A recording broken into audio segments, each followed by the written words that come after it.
What's up guys, Hayden here with DLife HD, and this is what's new on GamePass. Since the last video, we have 4 new games and 3 leaving. As always, these are the games that are cloud enabled and compatible with your phone.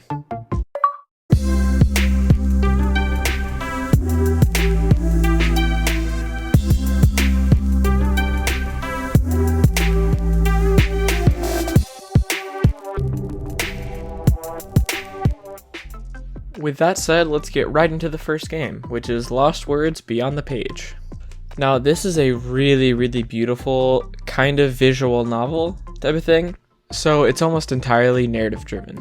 But the art style is really pretty. It's something I would play for just the experience of the art and the story together. Basically I'd play it like I would watching a movie or something like that. But it looks really interesting. I'd definitely give it a shot. Next up is Sable, which is another really pretty game, but this one's a different kind of pretty. It's a cel-shaded third-person adventure game, and majority of the gameplay, from what I can tell, has you riding these speeders that basically look like they would be on Tatooine in Star Wars. It's a speeder bike, and you just ride it around a huge desert, and it's got an interesting, calming sense about it.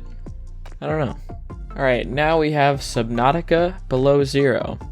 And this isn't exactly my type of game. We've covered a lot of games like this, where it's a lot about just surviving and creating a base and upgrading, that kind of thing. And it's a simulator type of game where you're going around the ocean collecting different things. And I know it's very popular.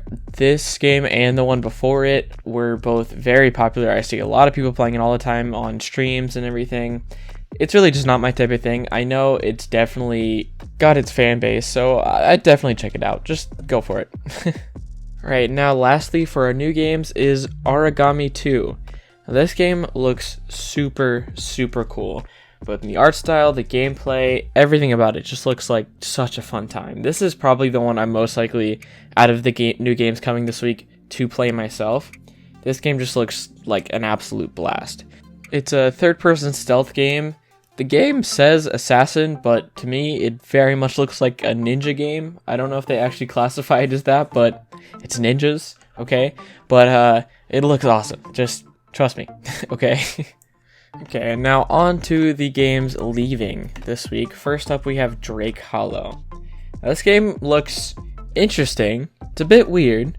Basically, I think it's just about building a base and exploring, but also protecting it from vegetable people, or vegetable monsters, or whatever you want to call it. And honestly, I think the weirdest thing about it is that the characters are wearing normal clothes. I think that's what stands out the most watching the videos of it, is that they're wearing just regular clothes. Like, this doesn't seem appropriate, and it makes it look goofy in my opinion. But the gameplay looks fun.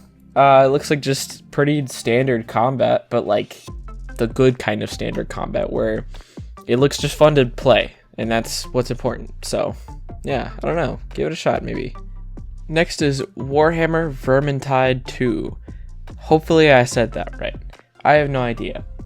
But this is a first-person multiplayer hack and slash game. I don't know, I haven't seen too many games like this. It looks like combat sort of Skyrim, but more focused on the combat. Skyrim has a lot of extra stuff, and this is seemingly just the combat. But it also has the multiplayer element. I don't know, it's really interesting. I probably wouldn't get too into it, but reviews are pretty positive. The graphics are good. I think it's one where if you see it, you'll kind of know that's your thing or not, but yeah. Alright, now last up on the games leaving is Ikenfell. This is a turn-based tactical RPG, and graphics really remind me of like Game Boy Advance era. Really reminds me of Minish Cap in the graphics, if I'm being honest. But this is turn-based tactical RPG, so obviously gameplay very different from that. It seems to be very inspired from games in that era, and I know anything with pixel art can be claimed to be inspired from that era, but also just in the world design, it looks a lot like games I've played from that era, and it seems like you would really scratch that itch if you've been missing a game like that. Anyways guys, that's all for tonight. Thanks for watching. Remember to like, subscribe, leave a comment down below. Check out our Twitter account for gameplay of the latest releases, but most importantly, remember to always stay 1 up.